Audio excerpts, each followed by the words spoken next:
said in the past you have commitment issues, so I appreciate you coming on here and doing this. I'm the same way. Like, if I have a meeting like next week for like 15 minutes, I will just hope it gets canceled. So yeah. The worst. I mean, my friend's got a great joke. He's like, I'm super stressed out. I have a 6 a.m. flight in a week. Yeah. I totally relate. Oftentimes meetings do get canceled like 15 minutes ahead before them, and it's the best relief when they get canceled. The best. Nothing better than when something cancels. No offense, though. I'm happy to be here. Oh, thank you so much, man. Have you always been like that? Like when you first started doing stand-up and you had like an 8 p.m. set at night, were you awake at like 11 a.m. like, fuck? Well, a set is different because that's fun and you get to work on material and tell jokes. But, a flight or a meeting or anything like that is a nightmare. Yeah. What stresses you out about a flight? For me, it's security. It's not that I'm going to get in trouble. I just hate the process of dumping all my stuff on the conveyor belt and taking my belt off and all that stuff. Yeah. I hate it. I hate it too. I'm with you. But to me, it's you can't relax. You're like, all right, what gate am I at? How's the time? Do I miss the boarding? What number am I? What zone am I? Then you get on the plane. Do I have bag space? Do I not? Am I sitting next to a fat guy? There's so many like elements that you have to constantly worry about. And that's the part that kills me. Oh, totally. I feel like it's something that like, it's not even my own anxieties. It's like built in from your parents. Yeah. Freaking you out. Like, oh, you have an 11 a.m. flight. Yeah. You better be ready at 6. Like, right. Same. And I'm also hyper vigilant. So if I'm on the flight and I'm in the aisle and someone's sitting next to me in the window seat, the whole flight, I'm like, are they going to have to go to the bathroom? Fuck this. Yes. Same. We're both considerate to a fault. Like if someone's in the middle seat, I just give them the armrest or give her the Yes! I worry about them the whole time. But if I'm in the middle seat, people are stabbing me with elbows all day. I know. And if someone reclines their seat right in my fucking face, I just allow it. I just let people treat me like shit all the time in that way. Now, wait a minute. What is the reclining the seat etiquette? Because I assume if it reclines, you're allowed to recline it. What is that bad? I think you're allowed to recline it, but I never do just because I feel bad for the people behind me. And now I do the thing where I just pick the seat at the very back of the plane, so I feel fine with it. And I also like being close to the bathroom just in case. I don't know. I hate bothering anybody ever at all for some reason, which is weird because I'm like 6'3". Like you'd think I'd be like more into like intimidation and bullying people, but I really feel like I'm just a nuisance. He's very aware of your size. Yes, exactly. Right, but that's a good sign. I think because you're actually secure with yourself. Well, wait. Like it's the little guy who's the bully. Usually, he's got to overcompensate. You're the gentle giant. Thank you. Yeah. Made me feel great. Are you in New York right now, Mark? I'm actually in Raleigh, North Carolina. Not bragging. Doing a gig out here tonight. Wow, that's so crazy? You're doing shows again. How have they been? They've been great. I mean, I follow the rules. I play ball. I wear the mask. I don't hug anybody. I wear a condom. But I just got to pay the rent, so I have to do these gigs still because that's my bread and butter. Yeah. Mm-hmm. Wow. Did you? We just had Dan Soder on, and he got COVID, and I got COVID last month. Did you ever get it? I got it in March of last year, so about a year ago I got it when it was new and nobody knew what it was. I called a doctor. I was like, I feel like shit. I don't know what I have. He goes, you got a bug. Something's going around, and I think it was COVID. Wow. Did you lose your sense of taste? I lost taste. I lost smell. I was fatigued. I couldn't get up. I was snotty and sweaty and just wiped all the time. But I didn't know what it was. Yeah, I was telling her, like, to me, feeling shitty and all that stuff was bad, but losing your sense of taste and smell was, like, so depressing. Brutal. I remember having my nose in a peanut butter jar and I got nothing. Yeah, I took a mouthful of ghost pepper salsa and couldn't taste it, and it was like, wow. I want to go in later, hot ones. Why am I shitting blood? We just heard you talking about how that fan interaction you had when you went to China. And my band toured there also. And when you were saying that people were just like shitting on the streets and stuff, I was like, yes! No one knows about that, but it's crazy. Like in Beijing, as soon as I got off the plane, I had an instant sore throat. Everyone's been wearing those masks for years. And I got like when you were saying the food was terrible, it's so weird what they choose, like, because people were taking us out for dinner and be like, here you go, we're so happy you're here from Canada. Here's a weird scrambled egg in water dish. Enjoy that. I'm so with you. I mean, also the pollution there is horrific. Yeah. Like they have crazy air pollution. So you're probably breathing in all this new shit. It's not only is it pollution, but it's new pollution that your body doesn't know yet. Yeah. And the food was weird, and there's shit everywhere. Everybody's squatting and smoking. Yeah. China. I don't want to shit on China, but No, it wasn't fun my cup there, of but jizz. Yeah. The wall is great. I love the people. The crowds were awesome. They're very efficient people, but I don't know. Not my bag. It's funny. My friend Eddie Bravo, he's there for MMA stuff all the time, and I asked him what he ate over there. He's like, first of all, don't drink the water. Don't even brush your teeth with the water. And I was like, what do you eat there? He's like, McDonald's. he's going there to fight, and that's what he's eating because it's just consistent. Yeah. Yeah. It's probably better than our McDonald's, but still, it's McDonald's. Yeah. Yeah, I got such bad food poisoning that in the middle of the tour, while everybody else was doing the Great Wall and stuff, I was like out of my mind, sick in our hotel for like 4 days. Brutal. And sick is horrible. Food poisoning is horrible, especially when you can't drink the water. Because all you want to just do is hydrate. Like when I'm hungover in China, I wanted to kill myself because, I just go to the tap usually and just chug water all day. But now I'm like, oh, the Evian is out, or the Fiji is out, or the Dasani is out. I got to go buy new ones. Oh, it's so crazy. What were the shows like for you over there? Like, did everything translate? Yeah, I think they're pretty excited about American comedy or Canadian comedy or whatever it is. So people came out, and I had a lot of Chinese people who spoke English as a second language, and they knew the language better than I did. So they're just so much better than us in all that education, and they're smarter. And so the only problems were like the colloquialisms, like these weird kind of cultural terms we have that they might not have. Okay. Like just slang and stuff is like probably hard to explain. Yeah. Hungry enough to eat a horse. They're like, why would you eat a horse? They're very literal. When my band toured Japan, the record label took us out for dinner, and they were kind of like asking how adventurous we were with food. And we were like, very adventurous, bring us anything. And then we were eating this stuff that tastes like liver, and they're just like watching us eat it. And then they're like, yeah, that's raw horse. So maybe that's where that expression. And my mom, like, we're pretty poor, but my mom grew up cleaning horse stalls, and so I felt really guilty about having that. Isn't that weird how we've just decided what animals are cool to eat and what aren't? Go nuts on a fish, go nuts on a rabbit, a duck, a quail, a chicken. But hey, if you eat that cat or dog, you're a piece of shit. You're like, well, what's the difference? It's just fur and legs. Yeah. I liked you had talked about how like you grew up in that dilapidated mansion, and how the back, which was like a bed and breakfast, was really nice, and then the side that you lived in had like minor lamps and stuff. And you said that would be a good show, but it was be too dark. I think that'd be an amazing show. I would watch that for sure. Hey, I appreciate it. I've tried literally for 10 years to sell it. I've written scripts. I wrote a pitch. I pitched all over town, but no dice. I don't know what it is. I think if I had some juice, if I was like a famous guy, I could do it. But as a newcomer, they're like, this is a lot. Like racial tension, trans, 90s. Yeah. Dilapidated mansion, bed. It was a lot. It's a lot to throw at people when you're not famous, I guess. But it's so crazy because you've been a name for so long. It's just hard for. I think also those networks are just afraid of any new ideas. Yes, I agree. They're all a bunch of cowards, and they're scared of anything new. But let's say I put the show on you. Let's say I shot it myself, paid for it, put it on YouTube, and it was a huge hit. Then they'd buy it. So they're just nervous. They're business people at the end of the day. It's not about the art. Yeah, every meeting I go to, they go, "You're a comedian? I love George Carlin. I love Richard Pryor." I'm like, You would never book Richard Pryor if he came out today. He's filthy. He's irreverent. He's saying all the N-word, all this shit. Like, you would never book Carlin, an old white guy talking about pussy farts. What are you kidding?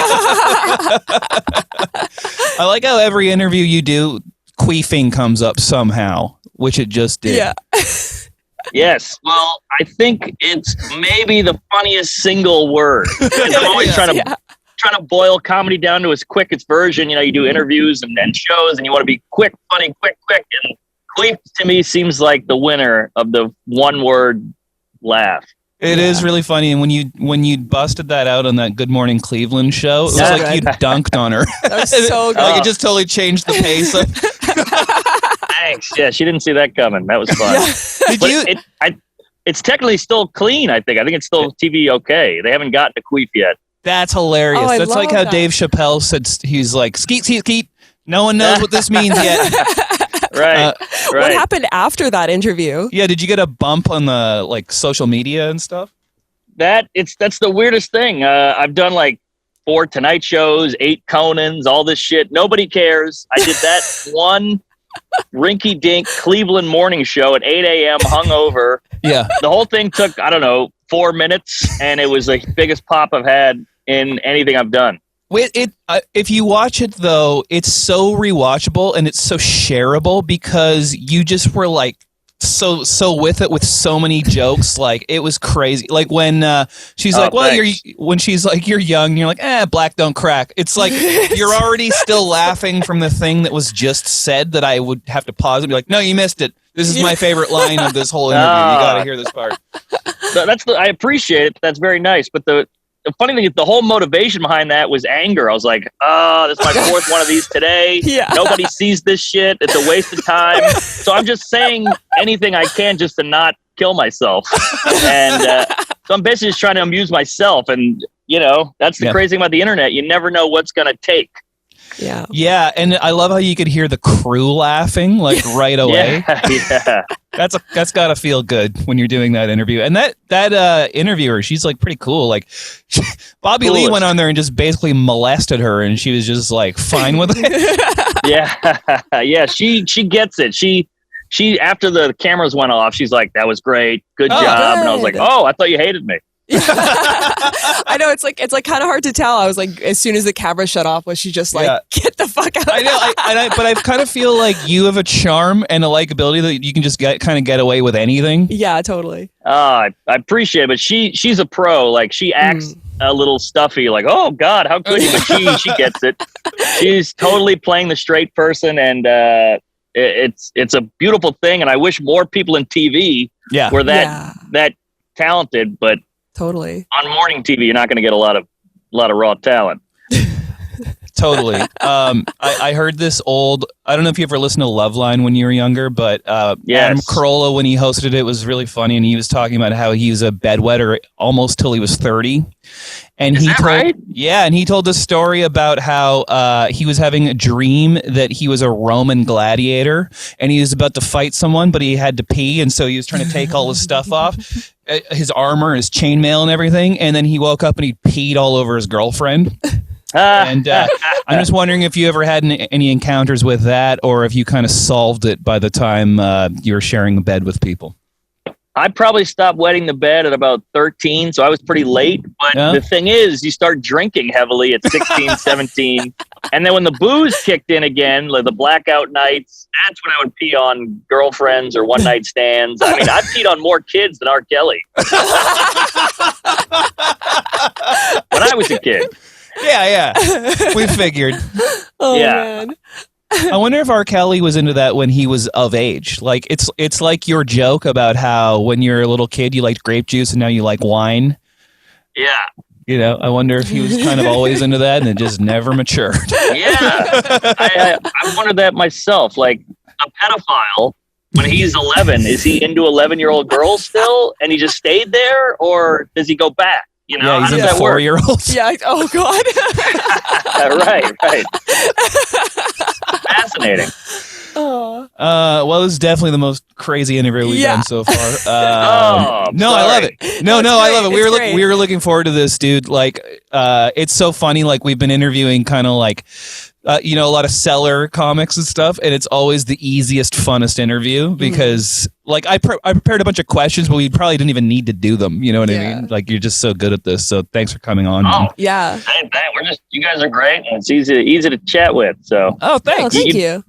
And you have fun questions. I mean, I can't tell you how many of these I do. Like, so what's your process for writing? How did you get into comedy? How do you come up with material? You're like, I don't know. I talk about bedwetting, and then I make an R. Kelly joke, and I write it down. It's going in the act. Yeah. That's going in the act.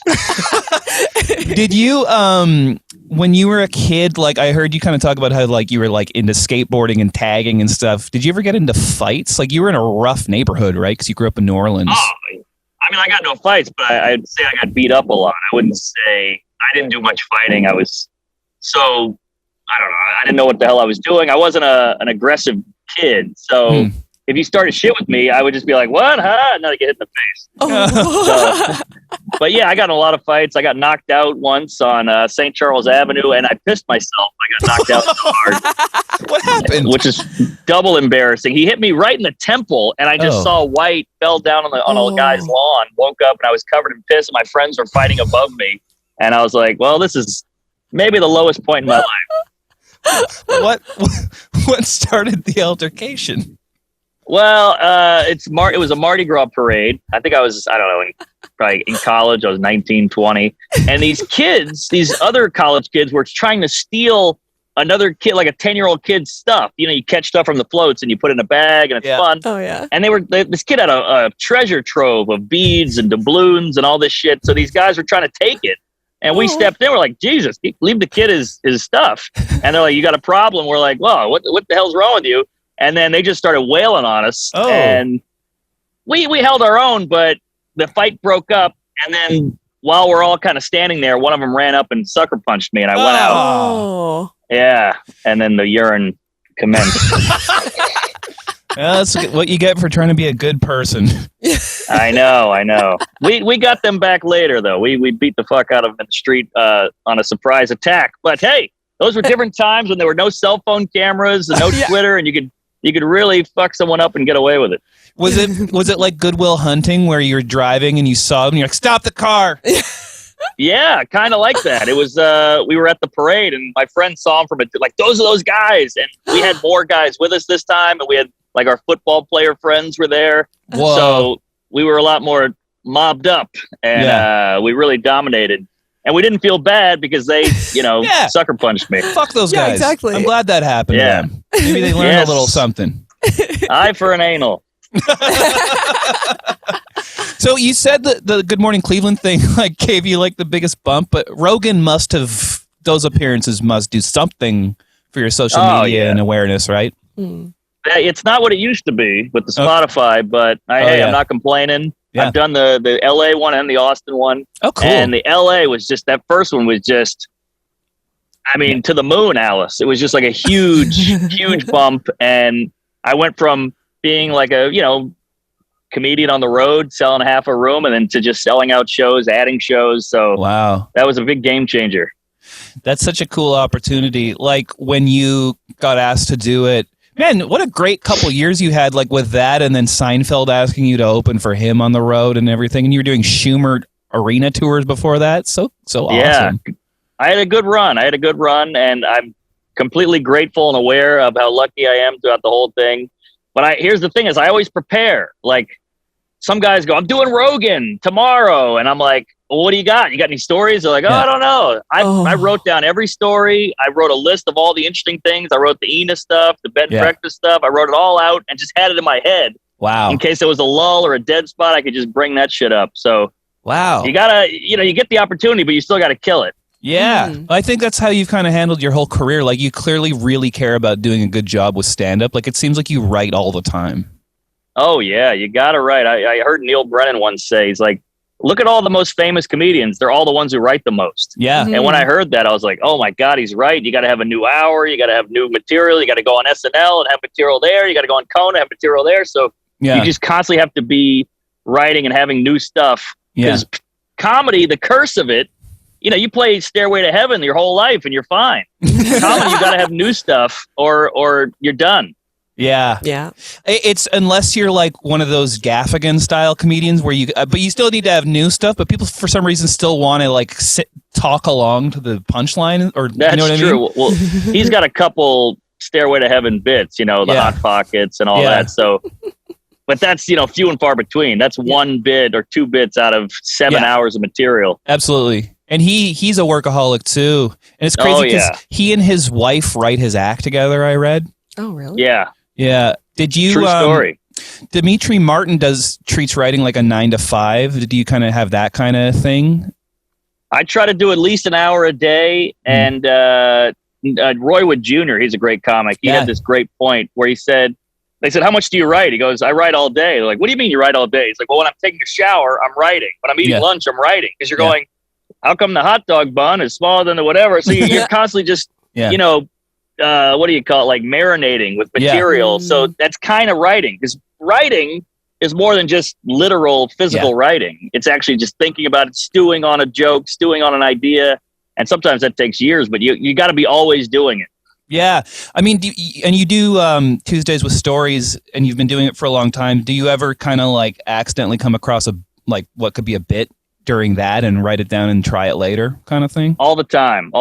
Yeah. So just like jogging stuff. Because when you sit down to an empty piece of paper, you're kind of blank. You're like, okay. You start looking around the room. Chairs. What's funny about chairs? But when you start jogging it and having a conversation, it comes more naturally. And like that R. Kelly thing, I'll probably tweet that later. Please do. Yes. I can't wait to retweet it. When you were talking shop with Seinfeld when you were on the road with him, is he still like, let's talk about writing, and like, is he still like talking about comics and all that kind of stuff, like in the same way you do? Completely. He's a complete comedy nerd. He wants to hear who's the new guys, who's the new guy or gal that's fun and innovative and killing it, and what are the good rooms, what shows he like, what are you guys doing, what's up with TikTok. Like, he's very curious, and I think that's why he's so relevant still. I mean, his show has been off the air for 20 years, and he's still comedians in cars. He just put out a special last year. He put out a new book. Like, he's still hustling. It's so funny because how we were talking about how we're both like overly considerate. When you accidentally went off stage and went back on stage, you must have been just like kicking yourself all night. Worst mistake I've ever made. If I could have given my left arm to replay that, I would have done it in a heartbeat. But then he seemed to have it seemed to like not bother him beyond the moment though, right? Yeah, I guess. And I think weirdly enough, he kind of gave me the business and he yelled at me, and then I think that actually made us closer in the end. Oh yeah. So it all worked out, ends well, whatever that ends well, whatever it is. All's well that ends well. But it was pretty horrific at the time. I went home. I'm in my suit. Yeah. And I'm just laying in bed in the suit staring at the ceiling. And like before I knew it, the sun had come up. I just was thinking, Yeah. Brutal. Oh, sorry I brought it up. No. It's a fun story. We're still cool. It's not like it fucked up our relationship. Oh man, that's great. Did you find that during isolation and everything, you were consistent with writing and everything still? No, I feel bad. I wasn't as good as I could have been. I think we all had a moment like, well, the world's over. Let's just eat ice cream and watch Netflix and, keep the bathrobe on and sleep till 3 and go to bed at 5. So I definitely enjoyed that for a couple months. But now I'm back stepping on the gas again. That's great, man. Well, thank you so much, Mark, for coming on. We really appreciate it. Yeah, we're big fans. You're so funny, man. Thanks for doing the great interview with us. Yeah. You guys are pros. You're great. And praise Allah. Have a great show tonight, man. Thank you. Comedy. Bye. Bye.